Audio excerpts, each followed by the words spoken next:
सबसे पहले मैं MNA साहब सलीम रहमान साहब का शुक्रिया अदा करता हूँ कि उनका जो NA3 का इलाका है उसके लिए वो कोशा है कि हर जगह पे गैस पहुँच जाए। जैसा कि हमारी मरकज़ी हुकूमत का एक मिशन है कि हमने हर जगह पे गैस और बिजली पहुँचानी है। और ये वो इलाके आज जिनका इब्तिदा हुआ कि इसको हर चीज़ में पिछली हुकूमतों में नज़रअंदाज किया गया था। इसमें गैस में भी नज़रअंदाज किया गया था, बिजली में भी, सैनिटेशन में भी, वाटर सप्लाई में भी।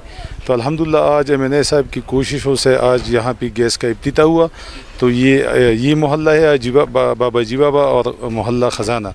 इसके अलावा अगला जो हमारा है जो फजलदाद कॉलोनी है, जो उसको बहुत अरसे से जो है ना उनको नज़रअंदाज किया गया था, तो उसकी भी मंजूरी हो चुकी है। तो इंशाअल्लाह बहुत जल्द वहाँ भी इब्तिदा करेंगे, कंडों में भी करेंगे और जितनी भी मज़ाफ़ात है उनमें इंशाअल्लाह हम इब्तिदा करेंगे और उन इलाकों को हम सुई गैस पहुँचाएँगे।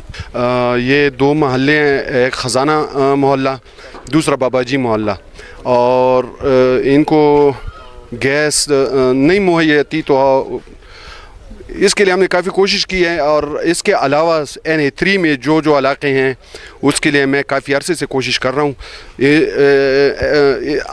एक्चुअली ये मामला होता है कि गैस का प्रोसीजर थोड़ा लंबा होता है। तो इंशाअल्लाह मैं अपने लोगों को यकीन दहानी दिलाता हूँ कि पूरे NA3 में जहाँ जहाँ गैस नहीं है इंशाअल्लाह इन 2-3 सालों में हम वहाँ गैस पहुँचाएँगे। सबसे पहले तो मैं आप लोगों का शुक्रिया अदा करता हूँ और उसके साथ साथ मैं अपने MNA और MPA साहब दोनों मिनिस्टर साहब का शुक्रिया अदा करता हूँ। वो इसलिए कि यहाँ पर काफ़ी अर्से से हमें जो है ना गैस के मसले हो रहे थे और बहुत सी लोगों को मसाइल हो रही थी। इस वजह से अल्हम्दुलिल्लाह अभी ये गैस आने के बाद जो है ना इलाका में जो जंगलात भी महफूज हो जाएंगी। दूसरी बात यह है कि यहाँ पर जो लोगों के मसले थे, गरीब लोग थे, तो इंशाअल्लाह उसकी वजह से उनकी फाइनेंशियली जो है ना वो ज़रा उसमें रिलीफ मिल जाएगा।